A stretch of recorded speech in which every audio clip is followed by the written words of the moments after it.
بسم اللہ الرحمن الرحیم۔ السلام علیکم، میں ہوں شجیع اللہ فراست۔ آپ دیکھ رہے ہیں نیشنل اور انٹرنیشنل نیوز پر مشتمل 4 ٹی وی کا خصوصی خبرنامہ دنیا بھر سے، یعنی خبریں آپ کی نظر سے۔ سب سے پہلے ہیڈ لائنز۔ اسرائیل پر نسل کشی کا الزام ثابت، کیا دنیا یہودی ملک کو حملے روکنے کے لیے مجبور کر سکتی ہے؟ الجیریا کی درخواست پر سیکیورٹی کونسل کی میٹنگ بلائی گئی۔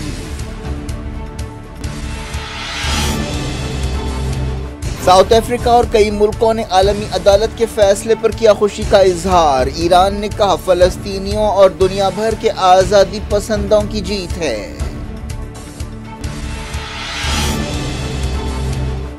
عالمی عدالت کے فیصلے کو ماننے سے اسرائیل کا انکار، حملے تیز کر دیے گئے، 24 گھنٹوں میں 174 جاں بحق۔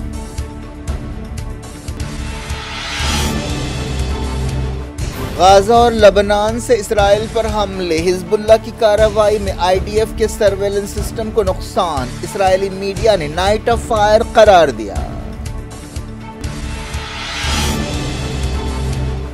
جنگ روکنے کے لیے پردے کے پیچھے کوششیں، بائیڈن نے کی سی سی اور شیخ تمیم سے بات چیت، نتنیاہو پر دباؤ۔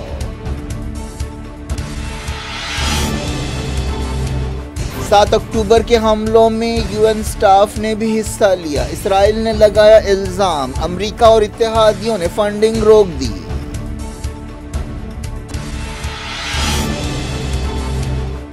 ریڈ سی اور خلیج عدن میں حوثیوں کے حملے، امریکہ نے بھی کی یمن میں کارروائی، مڈل ایسٹ کے سمندروں کا بحران تیز۔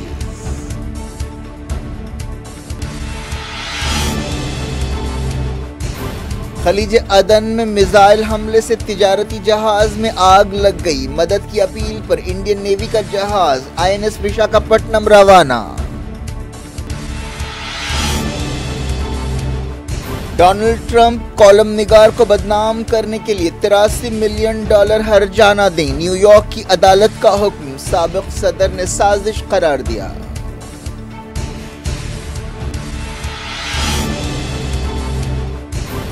نتیش کمار کا استعفی، بی جے پی کے ساتھ مل کر حکومت بنائیں گے، ڈیل ہو گئی، چیف منسٹر بہار نے کھرگے کا کال نہیں لیا۔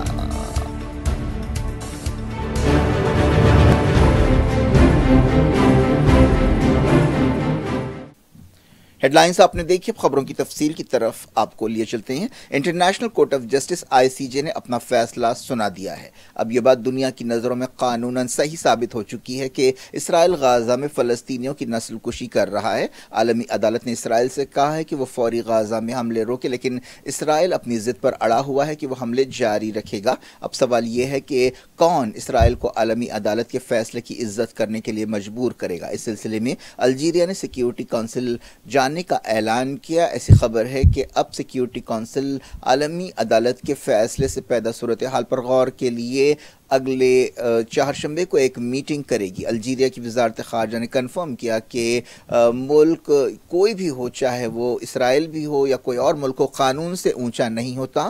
چہارشنبے کو اس بارے میں سنوائی ہوگی اور الجیریا کی درخواست اس حوالے سے قبول کر لی گئی۔ جمعے کو عالمی عدالت نے حکم دیا تھا کہ اسرائیل غزہ میں نسل کشی روکنے کے لیے قدم اٹھائے، لیکن اسرائیلی وزیر اعظم بنجامن نتنیاہو نے اس فیصلے کو رد کر دیا ہے۔ پچھلے دنوں ساؤتھ افریقہ کی طرف سے کیے گئے کیس کی سنوائی ہوئی تھی۔ 2 دن تک سنوائی میں دونوں طرف سے دلیلیں پیش کی گئی تھیں۔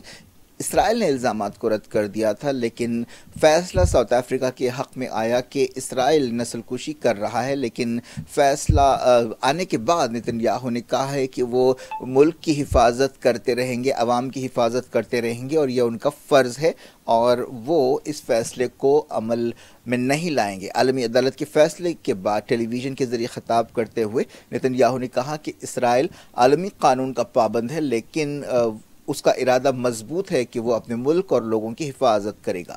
نتنیاہو جنگ شروع ہونے کے بعد سے کہہ رہے ہیں کہ وہ حماس کو کچلنے تک اور حماس کی قید میں جو ہوسٹیجز ہیں انہیں رہا کرنے تک جنگ جاری رکھیں گے، لیکن اب تک اسرائیل اپنے دونوں مقصد حاصل کرنے میں ناکام رہا ہے۔ حالانکہ جنگ